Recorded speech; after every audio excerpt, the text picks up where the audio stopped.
কারণ আমাদের চুয়াডাঙ্গা জেলার এটা আলমডাঙ্গার একটা জায়গা। এখানে আলহামদুলিল্লাহ আমরা মনে করি চুয়াডাঙ্গার সন্তান হিসেবে এখানে যে কেউ ইসলামের অপব্যাখ্যা করবে, কোরআনের অপব্যাখ্যা করবে, আমরা শুধু হাতে চুড়ি পরে থাকবে এটা হবে না, দাঁত ভাঙা জবাব দিতে হবে। মুসলমান রাজা আছেন কিনা বলতে হবে। কোন অনুসারী যদি কেউ সাহস থাকে বুকের পাটায়, এখনই চলে আসো আমার কাছে, তোমাদের সঙ্গে এখনই আমি বসতে চাই। দেখি তোমরা কোন জিনিস, কোরআনের কোন আয়াত কিভাবে আমাদেরকে বোঝাও। আসো তোমাদের বুকের পাটায় শক্তি থাকলে। শুধু তাই নয়, আমি ঘোষণা দিয়ে গেলাম, সামনের থেকেও যদি তোমাদের মনে চায়, তোমাদের যে সমস্ত ধর্মগুরু আছে, সে নাড়ার ফকির হোক আর চিস্তি হোক, যাই হোক না কেন, তাকে রেডি করো। সে যেই দল নিয়ে থাকে সে সেই দলে কাজ করবে। সে গেঁজা খাওয়া লোক, গেঁজা খাবে, তার গা দিয়ে গন্ধ বেরাবে, আমাদের কোনো যায় আসে না। কিন্তু কোরআন পবিত্র জিনিস, পাক পবিত্র জিনিসের অপব্যাখ্যা করলে মারি ফেলে দেওয়া হবে, দাঁত একটাও রাখা হবে না ইনশাআল্লাহ। নবী করিম সাল্লাল্লাহু আলাইহি সাল্লামকে অনুসরণ করার কথা আল্লাহ পাক নিজেই বলেছেন। আল্লাহ পাক বলেন, আতিউল্লাহ ওয়া আতিউর রাসূল ওয়া উলিল আমরি মিনকুম। আমাদেরকে নির্দেশ দিয়েছেন যে তোমরা আমি আল্লাহকে অনুসরণ করো এবং রসুল যারা তাদের অনুসরণ করো, ওয়া উলিল আমরি মিনকুম, তোমাদের মধ্যে যারা জ্ঞানী তাদেরকে অনুসরণ করো। তো কোরআনে নবী করিম সাল্লাল্লাহু আলাইহি সাল্লামকে অনুসরণের যে নির্দেশ দেওয়া হয়েছে, এখানে একটা জিনিস বোঝার হলো, যারা আজকে যে হাসিবুল ইসলাম চিশতি নাকি এই লোকের কিতাব, তাই না? হ্যাঁ, এই লোকের ওই যে লেখা বই আর কি। তো এই লোক যেটা লিখেছে, আল্লাহ পাক এখানে বলেছেন যে আমি আল্লাহকে অনুসরণ করো এবং রসুলকে অনুসরণ করো এবং জ্ঞানী ব্যক্তি যারা তাদের অনুসরণ করো। এটা তো কোরআনের আয়াত। অপরদিকে আল্লাহ তাআলা বলছেন, ওমা ইয়ানতিকু আনিল হাওয়া ইন হুয়া ইল্লা ওয়াহয়ু ইউহা। আমার রসুল একটি কথাও আমার পক্ষ থেকে ওহী না যাওয়া পর্যন্ত বলেন নাই। তাহলে নবী করিম সাল্লাল্লাহু আলাইহি সাল্লামের জীবনের শুরু থেকে নিয়ে যত কথা হয়েছে, এ সব কিছুই আল্লাহ রসুল যা যা বলেছেন, এ সব কিছু আল্লাহর পক্ষ থেকে জানার পরে, তারপরেই কিন্তু আল্লাহ রসুল সেই কথাগুলি বলেছেন। ঠিক না বেঠিক? তাহলে আমরা এই আলোকে বুঝতে পারি যে নবী করিম সাল্লাল্লাহু আলাইহি ওয়াসাল্লাম যা কিছু বলেছেন, এ সব কিছু আল্লাহ তাআলার পক্ষ থেকেই বলেছেন। তাহলে নবী করিম সাল্লাল্লাহু আলাইহি ওয়াসাল্লাম হাদিসের মধ্যে যে সমস্ত কথাগুলি বলেছেন, এই কথাগুলি আল্লাহ তাআলার পক্ষ থেকে ওহী আসার পরে বা জানার পরেই তো বলেছেন, না কি বলেন আপনারা? যদি আল্লাহ রসুল সাল্লাল্লাহু আলাইহি ওয়াসাল্লাম কোরআন বাদে হাদিসের ভিতরে যে সমস্ত বিষয়গুলি বর্ণনা করেছেন, এইগুলি যদি আমরা ধরে নেই নবীর পক্ষ থেকে, ওই যে হাসিবুল ইসলাম চিশতি যে সে যেটা বলেছে, এটা যদি নবীজির পক্ষ থেকে হয়, নবী করিম সাল্লাল্লাহু আলাইহি ওয়াসাল্লাম যত হাদিস বলেছেন এবং যত ব্যাখ্যা বিশ্লেষণ করেছেন, এ সব কিছু যদি আল্লাহর নবীর পক্ষ থেকে হয়, তাহলে এটা আসলেই আমরা যদি গভীরভাবে চিন্তা করি, এটা কিন্তু নবীজির পক্ষ থেকে না। যেহেতু আল্লাহ পাক কোরআনে আয়াত নাজিল করেছেন যে আমার রসুল যা বলেছেন, যা করেছেন, এগুলি আমার থেকে ওহী আসছে, আমি জানিয়েছি, তারপরেই করেছেন। অতএব এখন যদি আমরা কেউ মনে করি যে নবীকে অনুসরণ করা যাবে না বা নবীর যে হাদিস এগুলি মানা যাবে না, তাহলে আল্লাহ রাব্বুল আলামিন বলছেন যে আমি যতক্ষণ না ওহী নাজিল করেছি, না জানিয়েছি, ততক্ষণ পর্যন্ত আমার নবী কোনো কিছু বলেন নাই, কোনো কথাও বলেন নাই।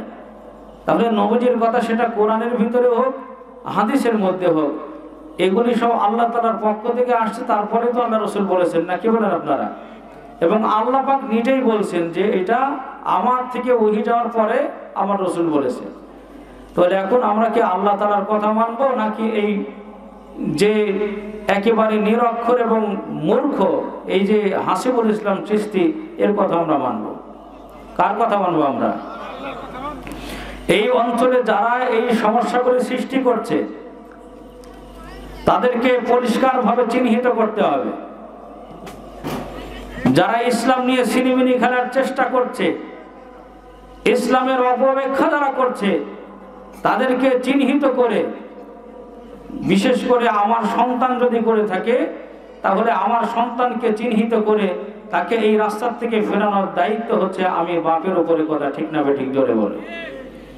গ্রামের দায়িত্বশীল যারা আছে তারা যদি চুপ করে বসে থাকে, আর যদি কোনো বাতিল এবং কোনো গাঁজাখোর এবং যারা ইসলাম নিয়ে বিভিন্ন রকমের মন্তব্য এবং কটূক্তি করে, তারা যদি সমাজের ভিতরে ইসলাম বিরোধী কার্যকলাপ পরিচালনা করে, গ্রামের মন্ডল মাতব্বর যারা আছে তাদেরকেও কিন্তু আল্লাহ পাকের আসামের কাঠগড়ায় দাঁড় করানো হবে। কথা ঠিক কিনা জোরে বলে।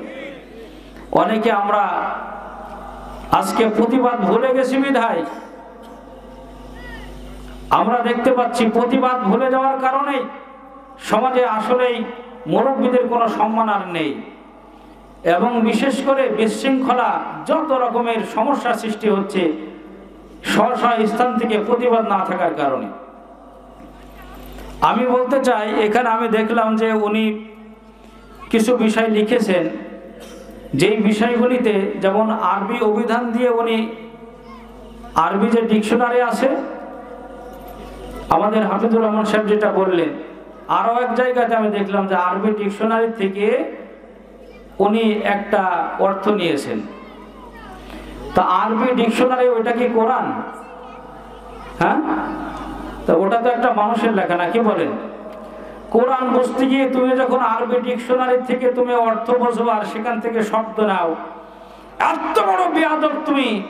অন্যের একটা ডিকশনারির থেকে শব্দ নিয়ে তুমি সেইখানে ব্যাখ্যা দাও, তোমার মন মতো ব্যাখ্যা করতেছো, যেখানে আল্লাহর রসুল নিজে ব্যাখ্যা করেছেন সেই ব্যাখ্যা তোমার মানতে মনে চায় না। আর তুমি নানার ফকির, তোমার মোষ কোন দিকে গিয়েছে, তোমার পায়খানা পেশাব নিয়ে করে তোমার পানি ঠিক মতো নাও না, কোনো যোগ্যতা নেই, ভার্সিটিতে লেখাপড়া করে কোরআন সহি শুদ্ধ পড়তে পারো না, আর সেই ডিকশনারির থেকে অর্থ নিয়ে ব্যাখ্যা নিয়ে তুমি তোমার কিতাব লিখতেছো, আর তুমি নবীর হাদিস মানো না। ডিকশনারি বলো নাকি নবীর হাদিস বলো? কথা বলে এদেরকে আসলেই সোজা আঙ্গুলে ঘি উঠবে না। পরিষ্কার বলে যাচ্ছি আমি, যারা আমার এই মাইকের আওয়াজ শুনতেছেন এবং এই নানার ফকির এবং এই পাগলার যারা অনুসারী আছেন, তাদেরকে বলে যায়, যদি বুকের পাটায় শক্তি থাকে, আপনাদের যদি সাহস থাকে, এই বেয়াদব যে কোরআন সুন্নাহর অপব্যাখ্যা করেছে, আগামীকালকে আপনারা তাকে হাজির করেন।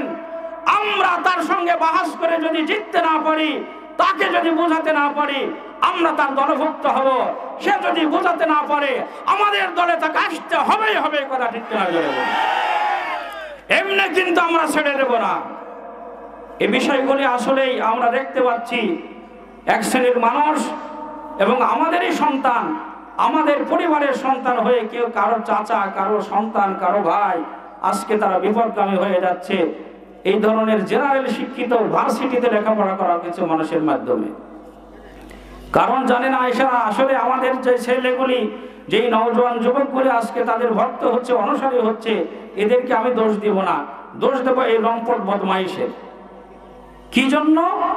যেহেতু সে একটা গোষ্ঠী যারা ইসলামকে আজকে খ্রিস্টান মিশনারিরা তারা খ্রিস্টান বানানোর জন্য হাজারো রকমের আমাদের মতো দাড়িওয়ালা টুপিওয়ালা মানুষকেও তারা ব্যবহার করছে, টাকা পয়সা দিয়ে তারা কিন্তু আমাদেরকে গোলামি করানোর জন্য বাধ্য করছে।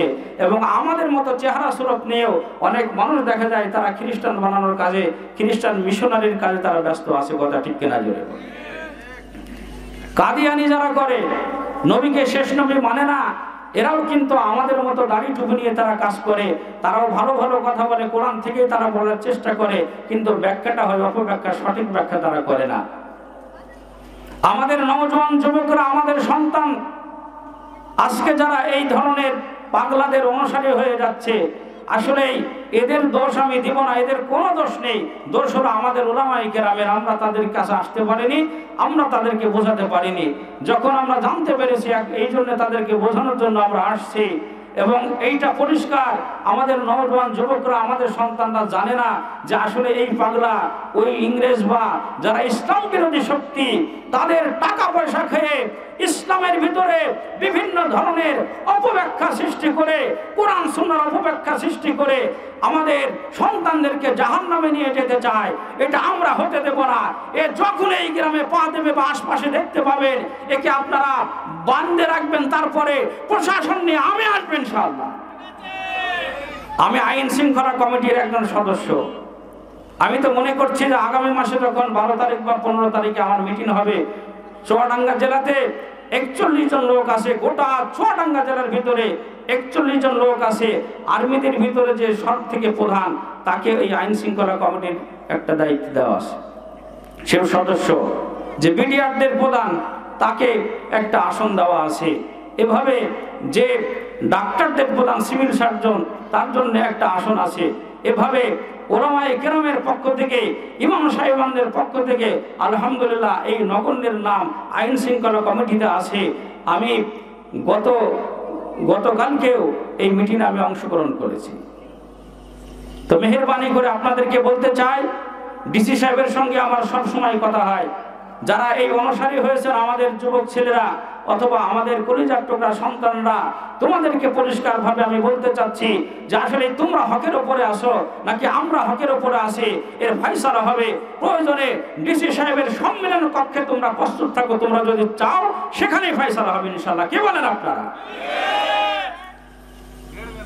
যদি মনে চায় যে আমাদের ওসি খালিদকে নিয়ে আসা হবে, তো খালিদ আমি বললে আসবে ইনশাআল্লাহ। যদি আমরা এসপিকে চাই, এসপি আমাদের এখানে আসতে বাধ্য, কারণ আমাদের চুয়াডাঙ্গা জেলার এটা আলমডাঙ্গার একটা জায়গা। এখানে আলহামদুলিল্লাহ আমরা মনে করি চুয়াডাঙ্গার সন্তান হিসেবে এখানে যে কেউ ইসলামের অপব্যাখ্যা করবে, কোরআনের অপব্যাখ্যা করবে, আমরা শুধু হাতে চুড়ি পরে থাকবো এটা হবে না। দাঁত ভাঙা জবাব দিতে হবে। মুসলমান রাজা আছেন কিনা বলতে হবে। কোন অনুসারী যদি কেউ সাহস থাকে বুকের পাটায়, এখনই চলে আসো আমার কাছে, তোমাদের সঙ্গে এখনই আমি বসতে চাই। দেখি তোমরা কোন জিনিস, কোরআনের কোন আয়াত কিভাবে আমাদেরকে বোঝাও। আসো তোমাদের বুকের পাটায় শক্তি থাকলে। শুধু তাই নয়, আমি ঘোষণা দিয়ে গেলাম, সামনের থেকেও যদি তোমাদের মনে চায়, তোমাদের যে সমস্ত ধর্মগুরু আছে, সে নাড়ার ফকির হোক আর চিস্তি হোক, যাই হোক না কেন, তাকে রেডি করো।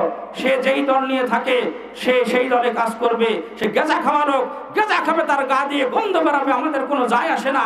কিন্তু কোরআন পবিত্র জিনিস, পাক পবিত্র জিনিসের অপব্যাখ্যা করলে মারি ফেলে দেওয়া হবে, দাঁত একটাও রাখা হবে না ইনশাআল্লাহ। বানের পানিতে ভেসে আসছে নাকি আমরা? আমরা উলামায়ে কেরাম 15 বছর ধরে, 20 বছর ধরে লেখাপড়া করে আল্লাহ রসুলের একটা ভুল ধরতে পারলাম না।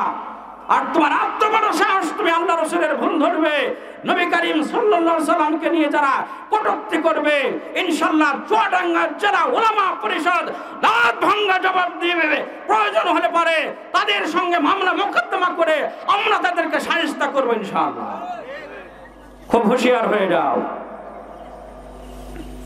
মুহতারাম হাজিরিন, বড় আফসোসের সঙ্গে বলছি, আসলে এই ধরনের কিছু বিশৃঙ্খলা সৃষ্টিকারী, সমাজের যুবকদের নৈতিকতা বিনষ্টকারী, তাদের আখলাক চরিত্রকে ধ্বংস করার জন্যে ইংরেজরা, ইসলাম বিরোধী শক্তিরা, এরা কিন্তু কিছু কিছু লোককে পুষে রেখেছে। তারা বিভিন্নভাবে আসলে আমাদের সম্মুখে মাঝে মধ্যে হাজির হয়, নরম নরম কথা বলে, আসলে মগজ ধোলাই করে, কোরআনের অপব্যাখ্যা করে, হাদিসের অপব্যাখ্যা করে। এদেরকে চিহ্নিত করতে হবে। যেই গ্রামে যখন এইগুলি হবে, আপনারা উলামা পরিষদকে ইনশাআল্লাহ জানাবেন। কথা হয়তো অনেক শক্ত হয়ে গেল, তা আমার মনে হয় যে আরো শক্ত হওয়া দরকার ছিল। যেহেতু কোরআনের উপর আঘাত আসবে, নবীজির হাদিসের উপর আঘাত আসবে, নবীর চরিত্রের উপর আঘাত আসবে, আল্লাহ রসুলকে মানা হবে না। আর সেই জায়গায় আল্লাহ পাক বলছেন যে আমি নির্দেশ করছি যে তোমরা, আমি আল্লাহকে অনুসরণ করো এবং আমার রসুলদেরকে অনুসরণ করো। আমার রসুলদেরকে অনুসরণ করো এবং যারা জ্ঞানবান ব্যক্তি তাদের অনুসরণ করো। তা আল্লাহ রসুলকে অনুসরণ করতে বলা হয়েছে। অপরদিকে আল্লাহ পাক বলেছেন আমার নবী একটা কথাও নিজের পক্ষ থেকে বলেন নাই, যা বলেছেন সব আমার পক্ষ থেকে জানানো হয়েছে ওহীর মাধ্যমে, তারপরে আমার রসুল কথা বলেছেন। তাহলে নবী করিম সাল্লাল্লাহু আলাইহি ওয়াসাল্লামের জীবনের একেবারে শুরু থেকে শেষ পর্যন্ত সবই তো আল্লাহ তাআলার পক্ষ থেকে হয়েছে, কথা ঠিক কিনা? আর তো কোনো কিছু আলোচনার প্রয়োজন হয় না। আমাদের মুফতি সাহেব যেভাবে বর্ণনা করেছেন, এরপরেও যদি কেউ ওই সমস্ত পাগলাদের অনুকরণ করে, তাদের যদি ভক্ত হয়ে থাকে, আমি পরিষ্কারভাবে বলে যাচ্ছি আল্লাহ রাব্বুল আলামিন আপনাকে ইনশাআল্লাহ ছাড় দেন, কিন্তু ছেড়ে দেবেন না, এক সময় আপনি বিপদগ্রস্ত হয়ে যাবেন, ইহকালেও হবেন পরকালেও হবেন। কারণ আল্লাহ এবং তার রাসূলের সঙ্গে দুশমনি করে কেউ কোনোদিন জিততে পারেনি, কেউ কোনোদিন বিজয় লাভ করতে পারেনি, কথা ঠিক কিনা জোরে বলুন। ওই যে নোরা পাগলা, রাজবাড়ি সে নোরা পাগলার ওই জায়গার থেকে এক লোক আসছে আমার এখানে রাজবাড়ি, সেখান থেকে এসে বলছে যে হুজুর আমার হরিণ ধরা নাকি গ্রামের নাম। সে আসলো, আসার পরে যে হুজুর আমি একটু মুসলমান হতে চাই, আমি হিন্দু। তার কাছ থেকে আমি ওই এলাকার কিছু কাগজারি শুনলাম। নোরা পাগলা নাম, সে নিজে ইমাম মাহাদির দাবি করে। তারও ভক্তবৃন্দ আছে কিনা? আছে কি নেই? তারও ভক্তবৃন্দ আছে, অথচ সে নিজেকে অনেক সময় ভগবান দাবি করে, নিজেকে অনেক সময় ইমাম মাহাদি দাবি করে, কত কিছু দাবি করে। তা আসলেই ওই নোরা পাগলাদের গ্রুপের অনেক পাগল বিভিন্ন বেশভূষা নিয়ে আমাদের অঞ্চলে ঘোরাঘুরি করছে। কাজ কি? অনেক সময় তারা নওজওয়ানদের কাছ থেকে হাদিয়া তোহফা সেগুলি নেওয়ার পরে নিজের আরামায়েশে জিন্দেগি চালায়। আবার অনেক সময় অবলা সবলা নারীদেরকেও তারা অনেক সময়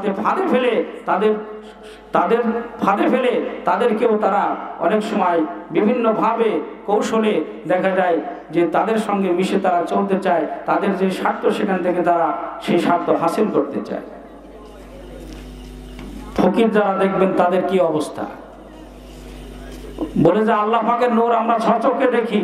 আল্লাহ নূর সচক্ষে দেখা যায়, যেখানে মুসা পয়গম্বর দেখতে পারেনি, অথচ ওরা বলছে আল্লাহ পাকের নূর আমরা সচক্ষে দেখি। কিভাবে দেখবে তারা, যেখানে পয়গম্বর পারে না? ওরা একভাবে দেখতে পারে, যখন গাজার কোলকে টান মারে তখন তাদের মাথায় ভিড়মি লেগে যায়, আর চোখ দিয়ে আগুনের ফুলকি ছোটে, মনে করে যে আল্লাহ পাকের নূর দেখছে।